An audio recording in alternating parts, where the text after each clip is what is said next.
Brought water. I love water. I'm not a tea person, and I'm always like, oh man. So at the makerspace, I always have to go to the bathroom to fill up, or the back saying, to fill up a cup of water, because there's nowhere else to get water in there. Because y'all just bring tea every time. I know, I'm like, no water. So add that to your list. I'll get water for you healthy folks. Just one bottle. Mm-hmm. Oh, sorry.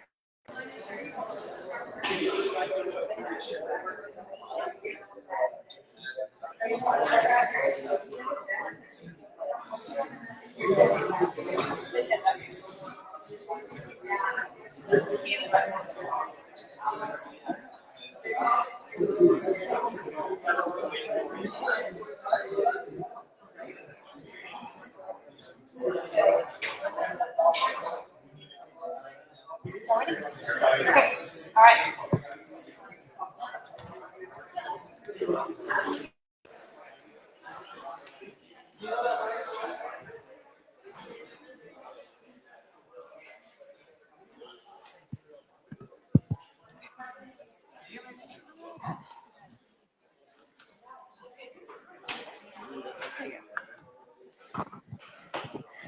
Okay, everybody, we're going to go ahead and get started. All right, so my name is Grace Rains. I'm the Director of Operations here at The Conductor. How many of you, this is your first Conductor event? Awesome. Welcome. We're so excited to have you. So those of you who don't know, The Conductor is a public-private partnership between the University of Central Arkansas and Startup Junkie Consulting. And we work to inspire entrepreneurs, innovators, and makers here in the Central Arkansas area. And so we do that through events like these to inspire entrepreneurship. We have speaker series, pitch competitions, and we also do one-on-one consultations with small business owners. And so if you want to know more about us, you can go to arconductor.org.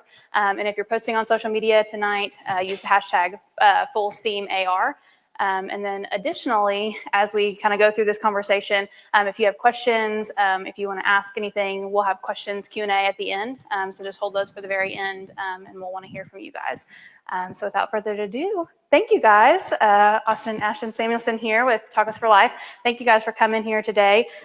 So we have a few questions for y'all kind of on your story, and I'm so excited, Ashton, that you could join us. So at first we thought it was just going to be Austin, so that's kind of what we told everybody, but then we have a surprise guest, so it's always exciting. 2 is better than 1, always, right? Double the fun. Okay, so let's start from the beginning. Where did y'all grow up? You start. Okay. Yeah. Ashton, I grew up in Arkadelphia, Arkansas, so not far from here. Arkansas has always been home for me. I guess I can speak for you on this part. Austin grew up here. This is kind of home for him, Bologna specifically, but we met. This is a great story, but we actually met after our 10th grade year at a summer camp. And so we started just becoming best friends. And I remember just hoping that it would work out. He was in the cafeteria of Ouachita Baptist. We were at our summer camp, and I saw one of his friends. So I went and sat down by one of his friends because I was alone and it was the only table that had any openings. And so I sat down, I was speaking with one of his friends, and all of a sudden he came back, and I learned later that he was done eating and he went back and got another tray and came and sat down by me and had dinner. So that was, the rest was history. And that was almost 17 years ago. So it's been a really good ride. So we're from here. Yeah. And so that's been fun. Awesome. So at that time, did y'all want to be entrepreneurs? What did you want to be when you grew up? Ooh. Speak for you. Yeah. So, hey, and thank you guys for letting us be here tonight, by the way. Yes. So, and I told Grace if it was just me, it would be over in 10 minutes. So that's why Ashton's here. I always knew that I wanted to work for myself. I wanted to, be in business for myself. I had a dream. My mom and dad are back there. I brought my parents. But I had a dream of working with Dad and doing something with him together. I thought it'd be more in commercial real estate in the construction world because that's what he was doing. And so that was my dream. Ashton, for her, she knew from early on she was a school teacher, and you could just tell if you're around her for a few minutes. So that was our focus when we went through school. We kind of had a plan. We were going to stick to that, and nothing was going to get us off track. So we thought. That worked out well. Yeah. That's great. Yeah. So Obviously. Yes. So where did y'all go to college? So where did you end up going to college? With that in mind, where did y'all end up going to college, and what did you go to college for? Yeah, so we went to Ouachita Baptist, business finance major. Mm-hmm. Early childhood ed. So I wanted to teach first grade. So, yeah. Okay. So at that point, did you know that, so you kind of wanted to be an entrepreneur. You, of course, wanted to be a school teacher. So y'all graduate. What happens next? Yes. So I convinced her to move away from her family and everything she'd ever known to go to California. So that was kind of the big plan. So our timing was not great. We moved out there at the end of 2008, and I was going to work in commercial real estate. Not good time for that. But we went out there. She got a job at a school, and that's really where the whole story of Tacos for Life started while we were out there. So we're out there and we're focused on our careers. I was struggling. She was doing great teaching school.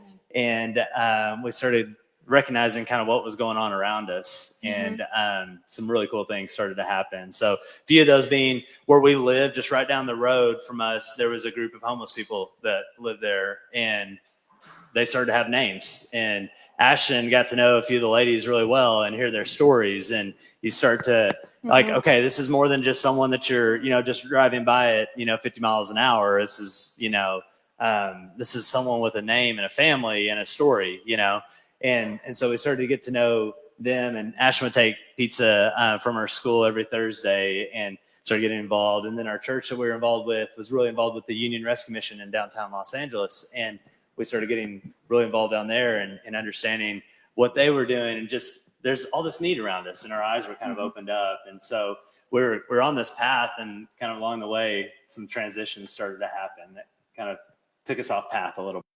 Yeah.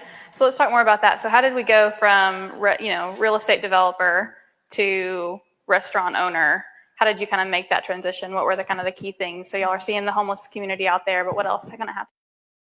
Yeah, Austin put it really well. Honestly, these people, their stories kind of started coming out to us about, hey, hunger actually has a name. And we say that a lot now at Tacos for Life, but getting to know that and getting involved in the Union Rescue Mission. And then a big key part of our story is Rich Stearns, who at the time, this was in 2010, he was the CEO of World Vision, and he's sharing two things with us that honestly changed our lives. And he said at that time, 18,000 children were dying every single day because of hunger or a hunger-related cause.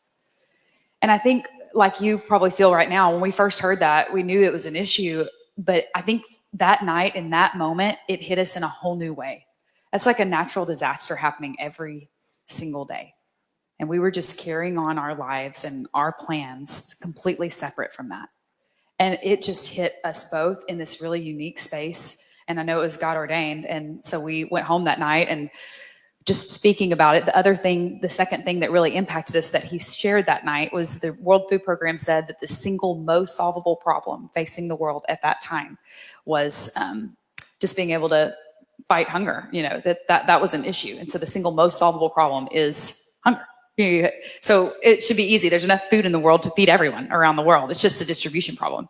So that really got our wheels turning, Grace. I think we started thinking about, okay, what can we do? How can we be a small part of the solution? How could we use the gifts that we've been given? And Austin said this today, and it was a good reminder when we were talking. We used to think either we have to sell everything we own, move to Africa, and be on the mission field, or we can just think about this and maybe sponsor a kid. And there was no in between. We never had really exercised the idea of how could we use our gifts in business to maybe be able to make a social change. And so that kind of started turning in our minds for the first time. And so I wish I could say that we moved on that immediately, but we didn't, because we had dependable jobs and at the time. But God has a funny way of sometimes helping you with that. And so we since moved back to Arkansas, and Austin was working with his dad, and I got a job at Little Rock Christian. And we heard that same message again. And sometimes I think through God's repetition is how it gets us to finally pay attention, is we've been hearing the same message from him over and over.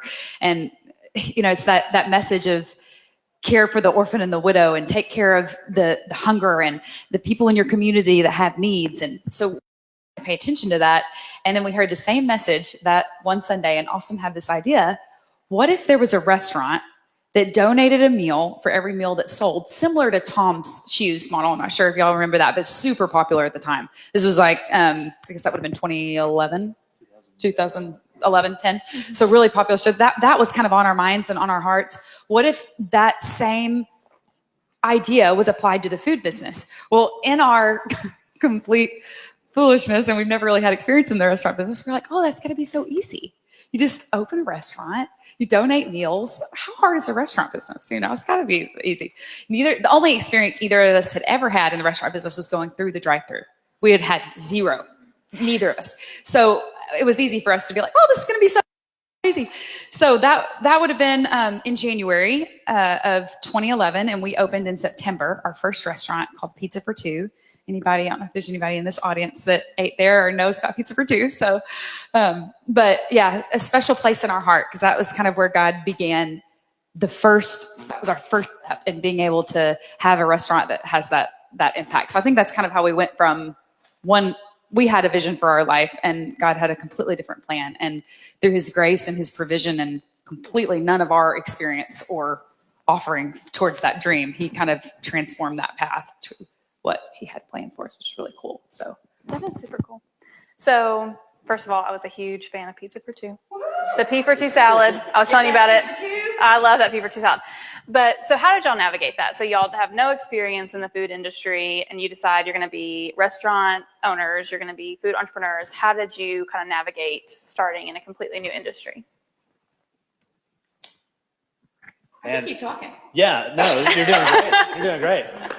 I don't know. You just put one foot in front of the other each day. And so for us, we didn't have this big master plan. I remember we were meeting with a small business counselor and he's like, you need to create a 5-year plan. And we're like, dude, we're just trying to get till tomorrow. That was hard to even think about, It was just one step after another. Mm-hmm. So I'll tell you a few quick stories. I mean, and I cannot stress how little we knew going into this, we had no idea how to make pizzas. Like, we don't even know how to toast. I mean, it was, yeah. I think it just seemed easy. It seemed like the easiest thing for us to do. We don't really know how to cook, just sauce and cheese and yeah. Yeah. So what do? You buy your first pizza oven and you put it into your parents' basement where you also happen to be living too at the same time, right? So that was like, okay, we don't know how to make pizzas, so we're just gonna make a step here and we're gonna try to make some pizzas, and we smelled like pizza all the time, It was great. But so it was just kind of those little steps along the way, and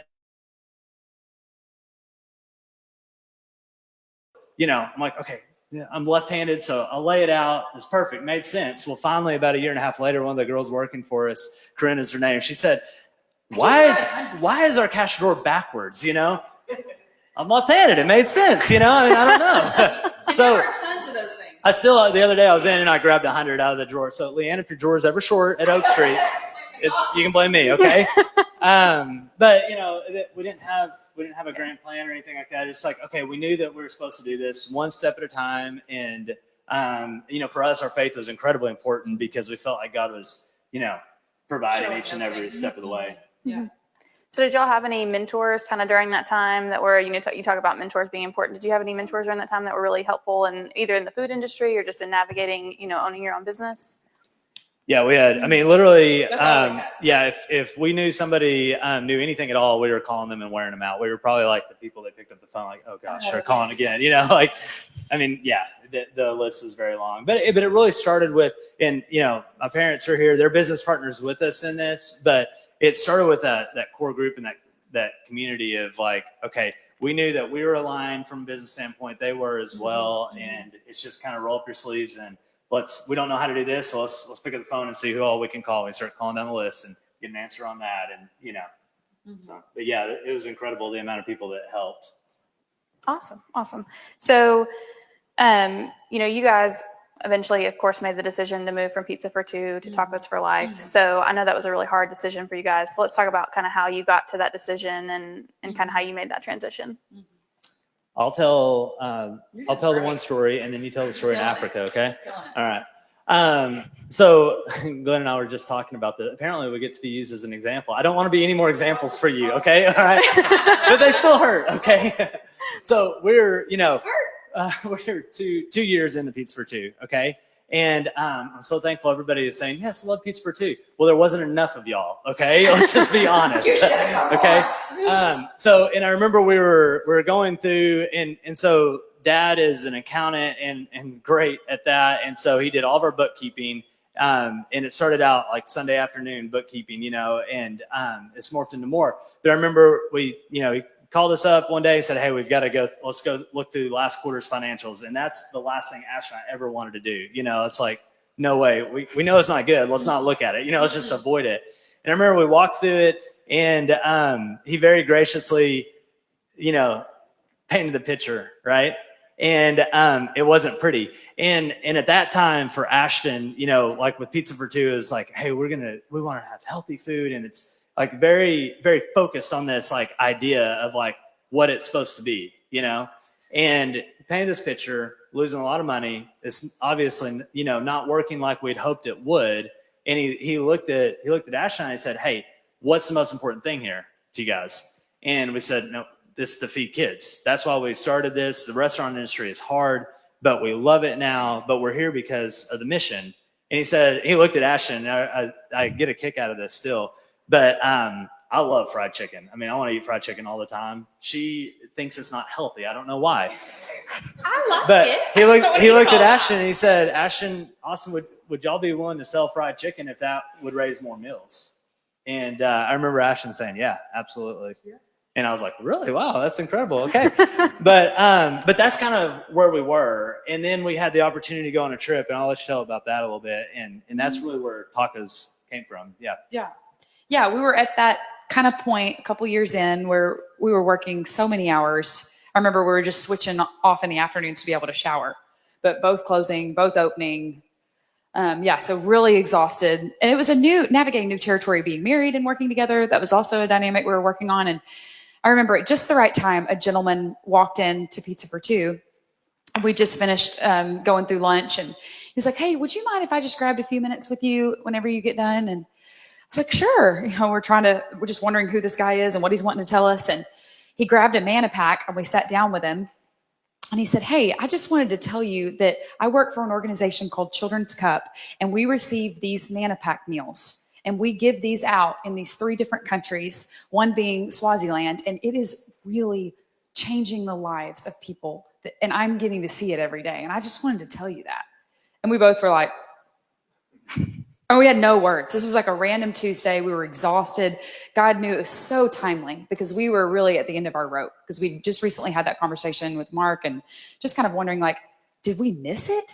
Like, did we just did we mess something up along the way? And so anyway, he hooked us up with, we work with Feed My Starving Children, and they're the ones that make the food, and they work with people on the ground, NGOs and missionaries on the ground, to actually distribute it. So he was one of the organizations that's distributing the food. So we worked through Feed My Starving Children and planned a trip to actually go with this organization of this gentleman that came in our store. So we walked into the first feeding center there, and it's a really special place to Austin and I now, because we've been going there for almost 7 years, I guess. And we have 2 little, well, not that little anymore, but 2 young men now that we've been sponsoring and gotten to see the change in their lives through the food. But when we first went there, the picture was pretty drastic. And this was one of the first places that we went on this trip. We got there, and all of the manna pack, I'm not sure if you guys have seen that meal, but it's like a little plastic bag. It has 6 meals in it, and it's rice, veggies, soy protein, vitamins, and it's all in this pack. And what they do is they open up tons of these packs and put them in these big vats over an open fire. And the children line up, and they probably lined up on into the parking lot. There was well over 100 children at this feeding center. And so a lot of the children around here are orphaned. In Swaziland, there are more people that have AIDS in that small country than anywhere else in the entire world. So what that's created is a generation of orphans because they've lost their parents. So these children not only don't have food, they don't have places to call home. So this was like their center. So to be able to physically experience that in the midst of where we were in that season of business was really timely.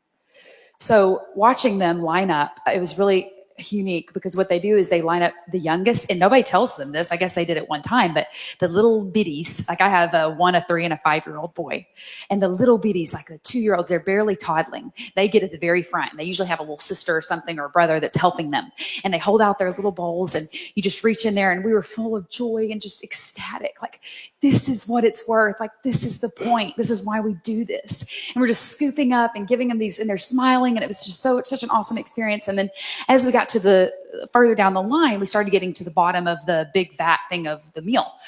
And Austin waved at the ladies kind of at the back, and he said, hey, we're running out. We need more of these meals. And they kind of looked at each other and they just went. And I looked at Austin and I was like, what do you mean? And they're like, there is no more.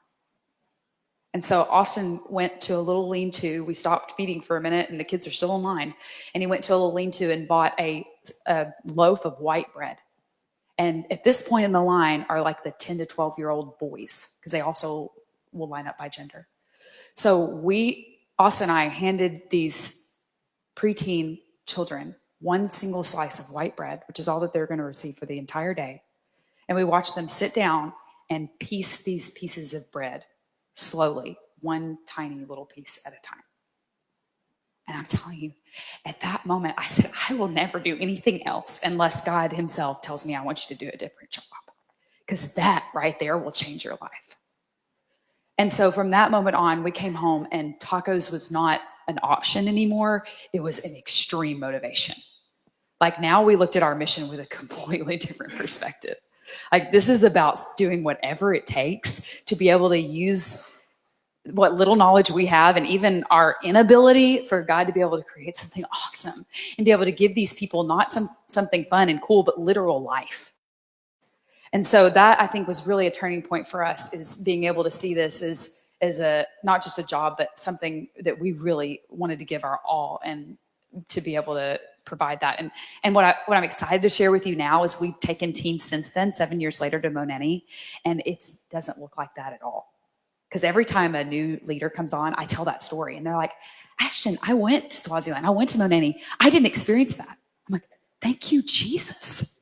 And it's because of these meals that now these kids are fully functioning, and there's more than enough rice. They have more than they need. So now they're able to go to these new areas and new places. So I think the sum of that, Grace, the sum of that story is just to say, when you're at that point in business or in creating your business, or maybe you've been in it for a while and you're not really sure, it's that idea of it doesn't matter what it takes or where you're at. It's just finding the giftings that you have and using it to provide value for other people. And in whatever way that needs to be, even if it looks different than what you originally thought. And for us, it definitely has. So yeah, and then we came back, and I guess that would have been, we opened that following summer. We opened our first Tacos for Life, and that would have been in 2014. So we opened the first one on Oak Street. So That is an incredible story. So how many meals have y'all provided to date? 12,377,000. I just had to write it down, so that's why I know that number for something else. But yeah, That's we incredible. have a little electronic meal counter in the office, and that's like the best to go out there and just watch it for a minute, see it click Oh, up. so it's like happening in real time. Yeah. That's awesome. So you mentioned this, and since I have you both here today, I'm going to take the opportunity. So let's talk about working as a couple in a business. So what has that been like, and how have y'all been able to navigate that, being a couple that runs a business together? It's been easy, smooth, and perfect. There you go. Maybe let her answer it. Maybe. Hey, before she does, I'll say I want to do it any other way. And it's been absolutely incredible to get to go on a journey together as a couple. And this is not my thing or her thing. It's our thing that we get to do together. So it's pretty awesome. yeah, I agree. I agree. So yeah, it's definitely had its challenges, but the good has far outweighed the negative. So because it's something that I think sometimes in business, a lot of times, even the two of us, you feel alone. And so that's been the great thing, is in the joys and in the burdens of this journey, we've had each other, and it's been good. So what did y'all find that was like surprising about the food industry? So y'all never been in the food industry before. What was the most surprising thing that you found in working in the food industry? Oh, that's a good question. Everything. Yeah, when you never have any experience, everything's pretty surprising. Yeah. How to set up the cash drawer, everything. It's yeah, just for sure. I heard, I don't know if this was Chip or one of our leaders, but somebody put it really well. It's like the Super Bowl every day in the restaurant, in the food service business. It really is. It's like every day is a Super Bowl. You just, whoa, it's all hands on deck. It's full of energy. There's so much going on. And I think that kind of summarizes it really well. Is it's all surprising, but I think when it's also part of the good of it. Is it's a real fun adventure, and it's something always new and exciting. And if you like that kind of energy in your job, it's been good. So I think that's probably the best thing I would say. Awesome. So now y'all have expanded Tacos for Life, kind of in our story. Y'all have started Tacos for Life. Clearly it was more successful than Pizza for Two, and y'all were able to scale your business. So what was it like to go from, your one location to closing down Tacos for Life to Pizza for Two to now scaling it to how many locations y'all were just telling me? But 16. 16. Yeah. So talk about scaling that business. Oh man, it's been an incredible journey, and the only way it's even been possible is because of the team that we have. I mean, it's so every good thing that happens is because of the team. Anytime we get slightly off tracks, it's because we went further than our team was ready. So I think that's been the incredible aspect to it, and because if it was just Ash and I would still be probably trying to figure out Pizza for Two, but yeah. So what else? I would definitely say that. Yeah, I think that the growth has definitely been in spite of us for sure. And we've been so blessed to have people come on our team. Like our chef is so talented and she brings so much to the table, and even our franchisees, we are still learning so much from them, and them being able to come and say, hey, have you thought about this? And maybe this might make your product even better. And I feel like that's really sharpened us. And we've really learned the value of family together, whether you're a team member, a leader, an actual family member, or a franchisee. It's all of us working together towards that common goal. I think that scaling, that's been the magic of it, is it becomes so much bigger than yourself at that point. I was just talking to Kim about that today. It's like before, when it's just one location or two, it's great, but it just becomes larger. As you grow and your team putting your arms around other people, you're able to be like, wow, God is using something very small in spite of us to be able to move into other places with other people, which is really cool to see. I think that's some of our favorite things, is going to a store that, we haven't seen in a while, and being able to be like, wow, look at this team, like they are doing it. So when y'all look back at your entrepreneurship journey so far, if there's one thing that you could change, is there anything that you would change? Oh yeah. Well, I think it goes back to the team aspect of it. There's been times, and we were talking about this earlier, but it's we've slowed down a little bit, and then we've gone faster, and we've gone slower, and really I think we're still learning this. But how do you go at the pace that your team is ready to go?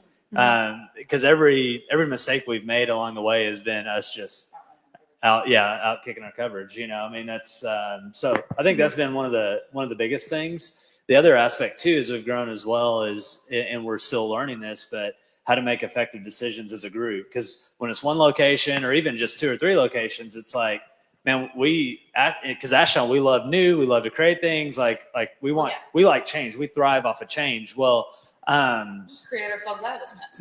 Most of the team we have learned does not like constant change. So that's been something we've had to learn. That's been a challenge of like, okay, how do we make an effective decision as a group?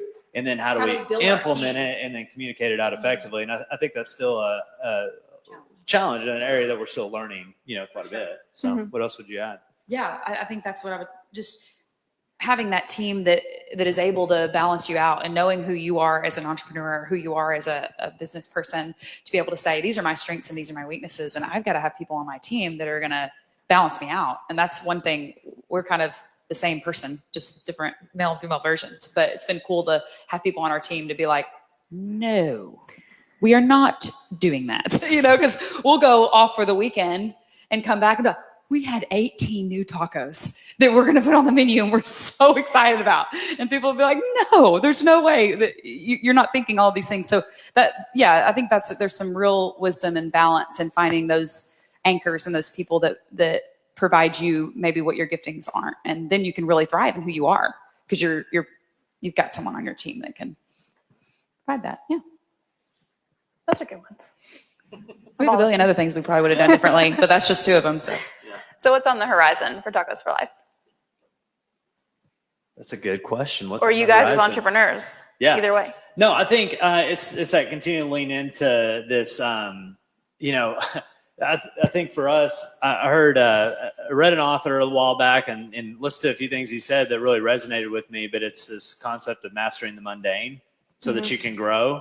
And for us, and I don't know if anybody else can identify with this, but the change, creativity, everything else, the point that he was making with this was you can choose to be more of like a organic, small organization. That's really good. Like not one's right or wrong. Or if you want to scale, you're going to have to let go and let some of that stuff go behind you. And because to the point of the constant change and everything else. So as we kind of look into this year, one of those things being, we're not rolling out, like last year, we rolled out 5 different LTO flights, limited time offers, and we tweaked the menu quite a bit. And we still have some work we want to do on the menu, but trying to figure out how to do that in a pace that is more acceptable to the team and acceptable to the guests as well, because we're still learning how to get that proper feedback. When it was just us in the restaurant, you could tell us directly, we could feel it. I remember one of the first, pizzas that we rolled out, we would just sit down with everybody that came in the restaurant and they would give us feedback. And I remember, did anybody remember the pesto chicken pizza at Pizza for Two? Okay. So it has honey on top. Literally that happened an hour into the first day of us having that, because Ashton sat down with a lady. She said it needs something sweet on it. Ashton went back, put some sweet, remade it. She said that was it. And so all of a sudden that pizza forever changed with that. 1 second. Well, we can't do that now with 16 locations, unfortunately. Yep. So I think that's, as we look into next year, it's learning how to do that. And it goes against us a little bit. But I think as we draw back to what's the why? Why are we here? What's the purpose of us doing this? And we believe we can help be a part of ending starvation. So, that's something that we're having to say, okay, you know what? We'll put that aside. We'll find our creative outlets elsewhere. And let's make decisions that is more healthy for the organization and the team. So we're looking at that. That's an area of like, okay, how do we simplify? It's really hard to simplify, and how do you, correcting of creating. Just really a challenge. So that's really where we're in the space of right now. We're franchising, and we're doing that very slow, and that's kind of we're figuring that out one step at a time kind of deal. So I think that's the future of Tacos for Life right now. Yeah. Sure. It's boring. Nothing's going on. I doubt that. I highly, highly doubt that. Well, thank y'all so much for sharing. So this is where we're opening it up to questions from the audience. So does anybody have a question for this dynamic duo here?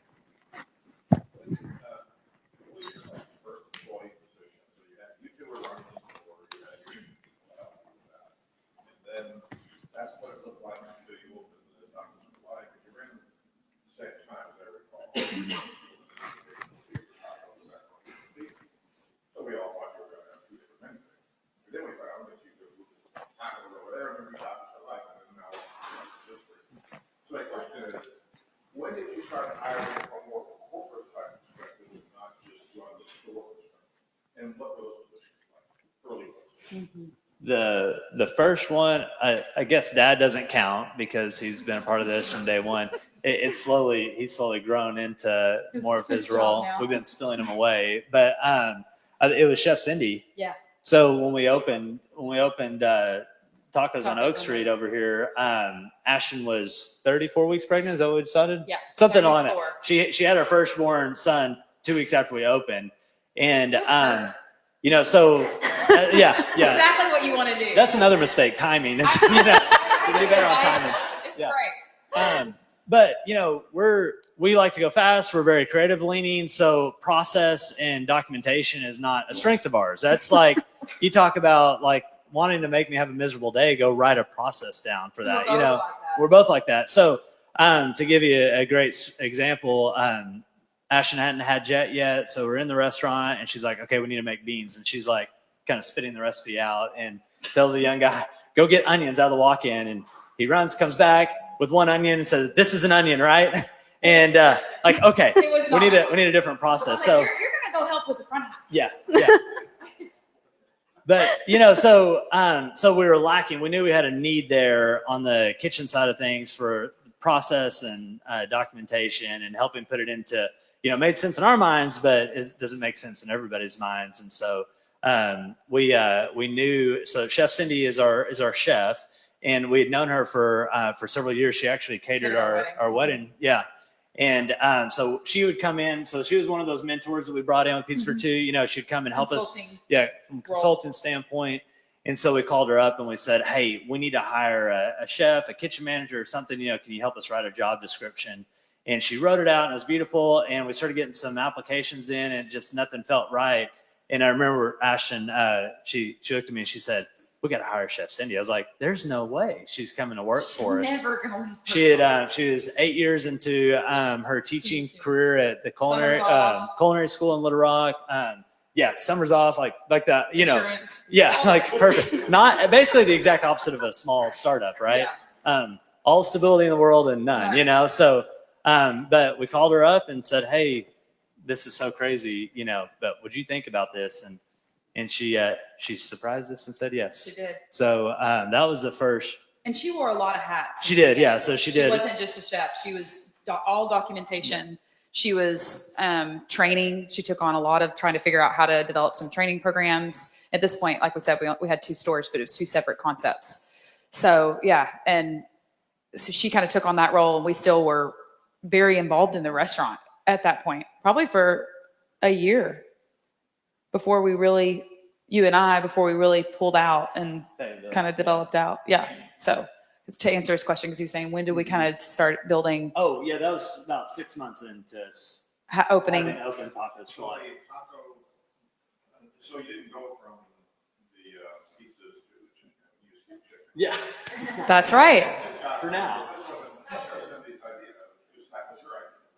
Yes. Yes. Yes, sir. So how did you make that break? You quit a chicken and didn't take it. We do have fried chicken. That's right. Yes. Well, This is story chef. huh? No. No, this is Leanne. Yes. Yeah. Okay, so that's you talk about community and people speaking truth into you when you don't want to always hear it. But we had a few friends that they would say to us all the time, "Man, we love the mission. Have you thought about doing like another type of food?" Just anything else. So they were not raising their hands saying they love pizza for two. So that's where that all started. And I mean, we love tacos. I mean, that is like, that's always been our favorite style of food. And so we always kind of joked about it. We did pizza because we didn't know what we were doing. Yeah. If we did another restaurant, it would be tacos. And so when that started happening, then we went to Africa and we're like, we've got to keep this going. So let's try it under this type of new food. concept. Mm-hmm. So, and then once we saw the response from tacos, and the quick caveat on that was at Pizza for Two, you donated a meal for every pizza that we sold. And so they were 6 to 10-inch pizzas. So most people would just order one pizza. So that would be one meal per guest, which was great. But for an average person gets 2 tacos. So we automatically saw our meal count increase. So it was really great. So if that's what really mattered to us was the mission side of it, then it only made logical sense for us to put our efforts towards opening more tacos because the meal count was greater. And at that point, we were pretty house divided because I was having to run Pizza for Two pretty much solely, and he was running tacos when it first opened. But then he didn't know any of the recipes, and we didn't really have them written down. We sort of did. So I'm kind of Navajo doing that. So I think we started realizing, to your point, that we did need to start surrounding ourselves with a little bit more help. And so we opened a location in Fayetteville. And then I think that's when we kind of started. I'm not sure who our next person would have been after Chef Cindy, but maybe you remember that better than I do. Maybe some marketing. We had some marketing interns, I think, is what we started kind of ramping up now that we'd kind of established our food and gotten some standards and SOPs and procedures. We're like, okay, maybe we need to start getting some strategy around how we're going to share our story and what's going to be our marketing strategy. And we had some interns and started developing that out. Because at that point, Jet was starting to become a larger portion of our life. It was our oldest child. So we needed a little bit more help. So when you opened your first remote location, how did you handle the physical distance? Did you actually move out there to go do it, or how do you open something in a different location from the first one? yeah, that's when so Fayetteville was the first one outside of Conway, and we got an apartment up there for 3 months, and we're there every day, and we had a great team up there, but I mean, we had never done that, so it was very hands-on. And now it's we've got a team that's able to go, and they'll go for 2 weeks ahead of time and stay for 2 to 4 weeks after, and make sure it's fully supported. And and we come in and get to have fun with the team and, first few days. So it's definitely changed quite a bit. I'm really thankful we don't have to go somewhere for 3 months now. But like you said, to your point, at that point, I think it was critical for us to be there, and that was hard. But luckily we were in a point where we just had one child, and so he moved with us. So we just got a little apartment, and we were just rocking it out, Jet and I in the apartment every day, and we just come visit. And he was working all hours of the day, and we'd switch off sometimes. But I think that's what we were actually talking about today in the office, being fast forward in the growth stage. I think just that physical presence in any business, especially the restaurant business, is so essential. And so now that we can't be there, we really are praying and looking for those people that want to be those operating partners. They want to be physically committed and attached to the brand in that way. So I think that was a good question. So I have one. You guys have an incredible story. You should be very, very proud. And if you're not taking notes of the things that have happened, you should, because that'll be a very inspiring book at some point. So be sure to write that down. I would buy a copy. But there are a lot of college students in the room, and many may be thinking about starting a business. So if you had to offer one piece of advice, what would you tell them as they start thinking about opening their business? Yeah, I would say the time is never going to be perfect. You're never going to have everything that you need. You're never going to have all the money. The timing's not going to be right. You're really not going to know fully how to do everything, but you can't let that stop you. I think that, man, owning your own business is the best thing and the hardest thing in the world, but I would not do it any other way. And I would recommend, for anybody, and that's what we love about franchising, is because we get to now partner with other entrepreneurs, It's amazing. So Yeah. do you have anything to add to that? No, it's really well done. Oh, thank you. Thank you guys for being here. Really, really appreciate it that you take your time to invest back in the community here. It's very clear that you guys don't compartmentalize your work life, your professional life, and your faith, and I commend you for that. And in a small business, that's a lot easier than when it grows larger. Could you talk a little bit about maybe some challenges you have seen in that regard of trying to maintain this integrated life of faith and profession and family as the company's gotten larger? Yeah, I mean, that's a great question. Yeah. I think, especially with the faith side of things, like we try to be very clear this is who we are. This is our story. It doesn't have to be your story, but this is our story. So if you come to work for us, we might mention God every once in a while. We're going to pray every once in a while. We're going to pray over some decisions. That's okay if you're not comfortable with that, but we just want you to know this is who we are, and we're going to be glad with whoever you are, So I think being able to try to be very clear and to create an environment where we have that openness, and I love it. Like a lot of times, we do pre-games in the stores, just a quick little huddle before we open. And that's not anything we've mandated or anything like that, but different managers will do it different ways. And it's really cool to see how they've taken, something that's important in their life, so some will pray and some will do, I was at Oak Street the other day actually, and Jesse read a little snippet from Jesus Calling devotional from that morning. But it's nothing that we've said, hey, do this. If you do this, everything will be great. That's not what we're saying. We're just trying to be very clear with who we are and try to create that environment where no matter what you believe or feel or whatever, you're gonna be loved. And we don't always do that very perfectly. And so then that also translates into the family side, and that's been a transition too. So if any of y'all are there where you're small business owners, you know that transition of like where you're working, it's just you. And it can totally be your schedule. You might be working from home, and you don't even have to put on a clean shirt that day. Okay, you have an office or you have people there, and being able to be there to support. And there's a transition in that as well of going from hey, I'm kind of doing everything to now I have a team, and it starts to change quite a bit. But one of our values that we talk about is we are family. So we have 9 core values that we speak about a lot. And that's one of them. So we've tried to be very intentional with maintaining that. And everybody knows there's no perfect family, right? So that's lived out in our environment as well. So there's good days, there's bad days, but we're still going to try to love each other just the same. So.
Oh, that's a good time. Man, you really set that up hard, Leanne. She's demanding answers. I think she deserves them. Oh, I love it. I don't know. I will notate that. Yeah. I will bring that, yes, to the team, because I agree. Thank you. Yeah, thank you for being on the team. So, and again, that's a great example. Like, gosh, yeah, thank you for being on the team. And, you know, we're so blessed with amazing people. Yeah, oh, yeah. So it's not that, we talk about this all the time when we go to the restaurants. It's not, you know, it's not us. It's everybody that does this together. So, yes, sorry. You guys miss some sort of natural foods? Oh, yes, yeah. Yeah, they got a lot of our money while we're living there. Yes, yeah. It's awesome. Yeah. We're So so close. Yeah, there's a grocery store right behind our Fayetteville location. Yeah, I spent a lot of time there. So, Yeah. I've been wondering when Conway's gonna get it. seriously. Yeah. It'd be awesome. It's your new business venture, Or someone else's. Yeah. Did I see another question? Yes. Would you get into the franchising piece, because this is kind of like franchise just showed up, I'm sure it was that simple. Franchise is not a small decision. Could you kind of walk us through what you were thinking and how that came to be? Yeah. So it's actually been probably a 4-year journey. So, Still a journey. yeah. And I think, so we knew we wanted to grow as a company. That's been a focus of ours because, you know, we can feed more kids, and franchising was a route for us to be able to grow whenever capital is limited. You know, the team development is more limited. So that's really what led us to franchising. And then the aspect of, okay, so we want to grow. How do we grow in a way where there's an authentic feel to it? There's still a level of ownership that's felt in the store. And so right now the way that we franchise it, we only have, how many franchise? We have three franchise stores open, and then the fourth will be in Memphis. So it's still a small part of what we do, considering everything else.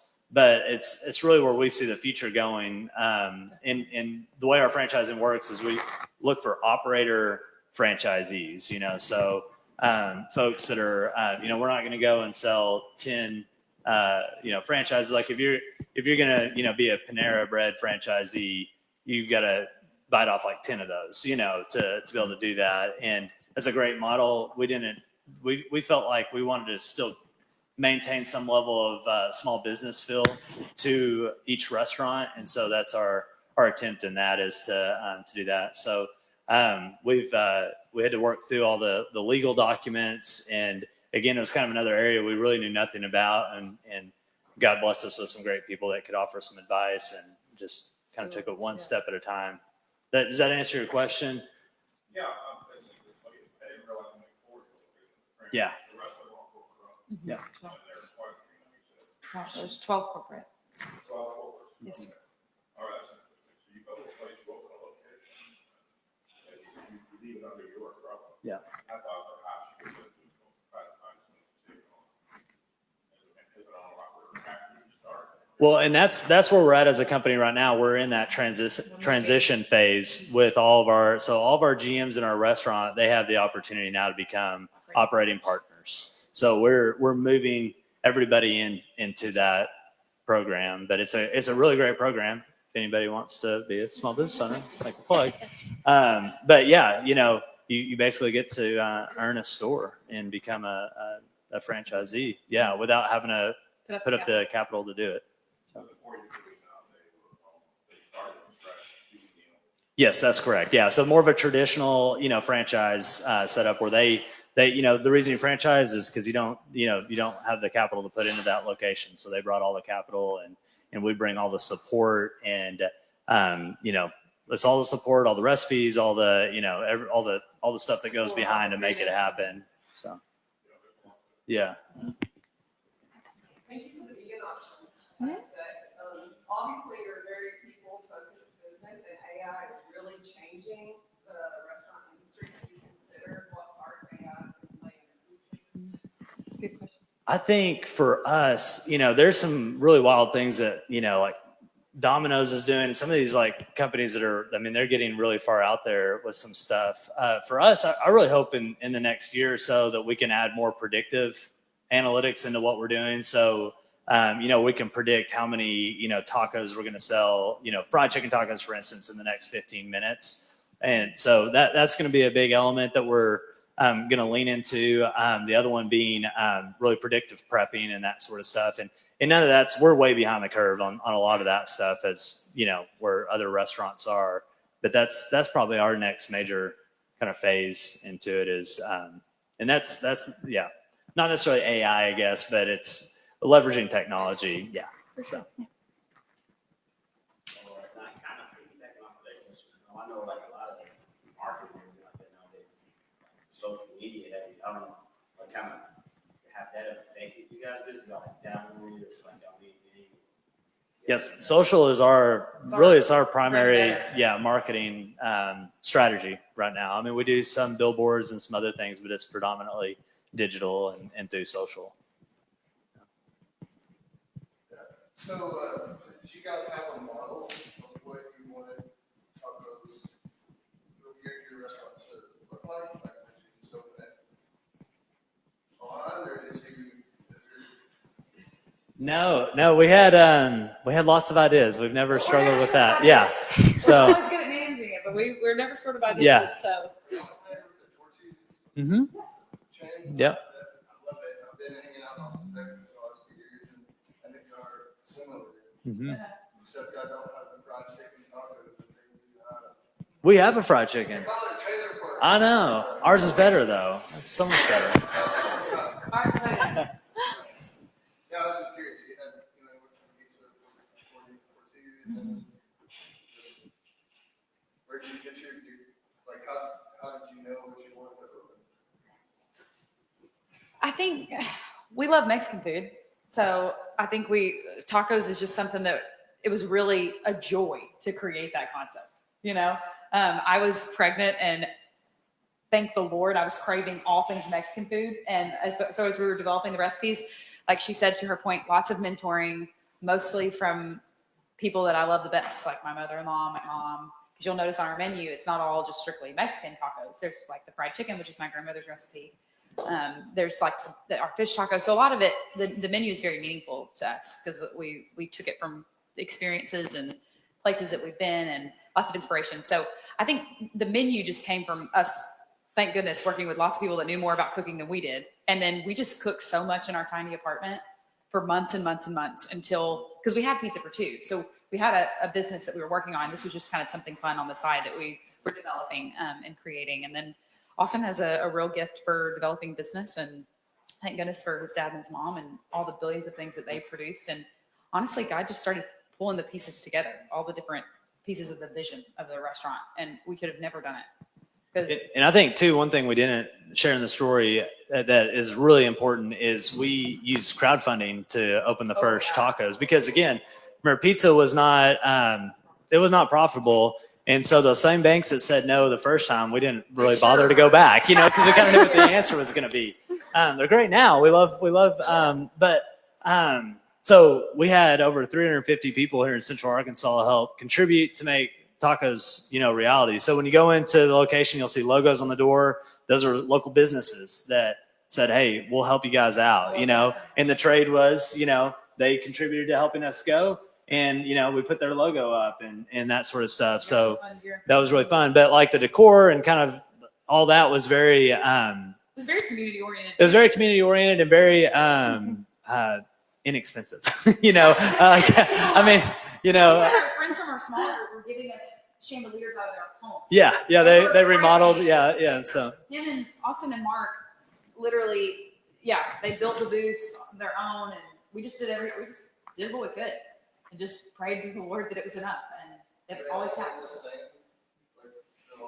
The two Conway ones are probably they don't really look like most of the rest of them. So it's been more of an updated look to it. The decor on the inside is very kind of mission focused. So if you come in and eat, say like in a North Little Rock location, that's one of our newer ones. and you don't know about the mission, well, we failed you, and you might be slightly blind because we really worked hard to try to tell the story throughout, So yeah, it's quite a bit different actually. But, Yeah.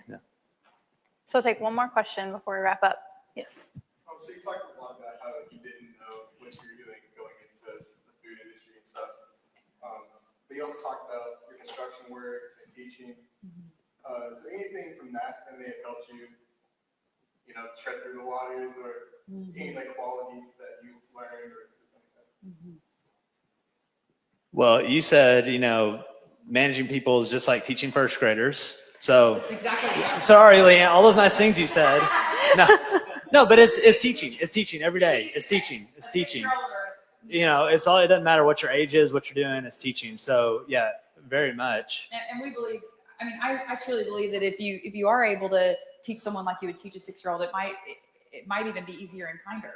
And so that I feel like that was really God's grace, is to be able just to take, because I got a teaching degree, and I think He knew that. So going into the restaurant, I was able to say like, hey, I do know how to develop plans and how to put people on a process for them to learn an objective.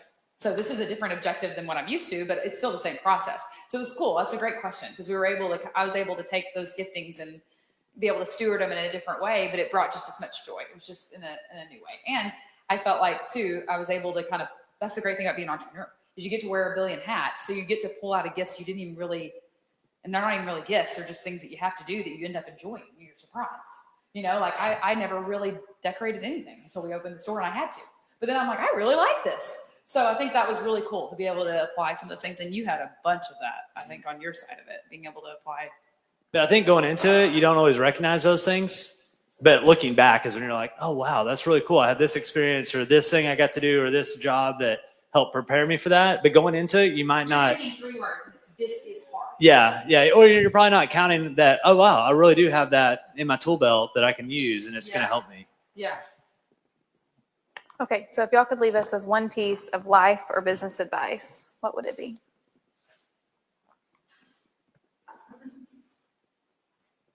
I was supposed to think about this. I know. I did give him a warning beforehand. I didn't, just completely spur this on you. It's nice.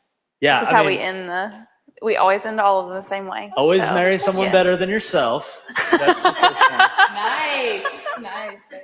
I mean, I've already said it, but I would just, I want to encourage everybody here, if you're thinking about starting a journey, or you're on that journey or whatever, just got to do it. Time's not gonna be right. Not gonna have enough money, and we say it all the time. I'm a firm believer. God calls the unequipped, and He equips. I'm not saying that correctly, but call the equipped, He equips the call. There you go. Yeah, that's what it is. Married So to a I say it all the time, but I can't say it. So yeah, see, that's why you get married. Yeah, I think that's really important to us, because if we would have sat around and waited for the perfect time, it never would have been perfect. Yeah. What do you?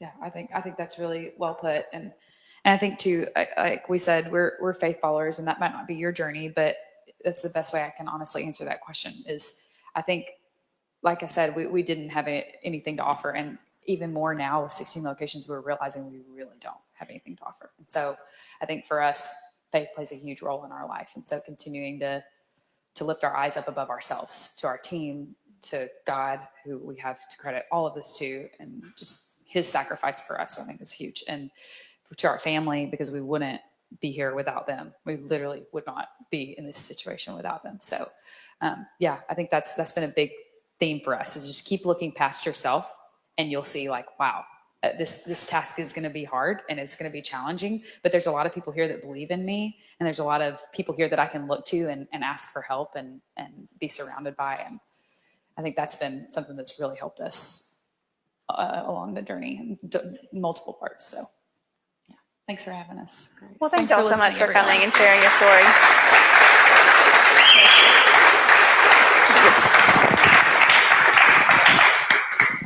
And thank all of y'all for coming today. We have more tacos in there. Feel free to hang out, network a little bit more, eat some more tacos. But I appreciate you coming and joining us. And like I said, if you want to learn more about the Conductor, we're at arconductor.org. And thank you. And we hope to see you at events in the future. All right. Thank y'all. This was so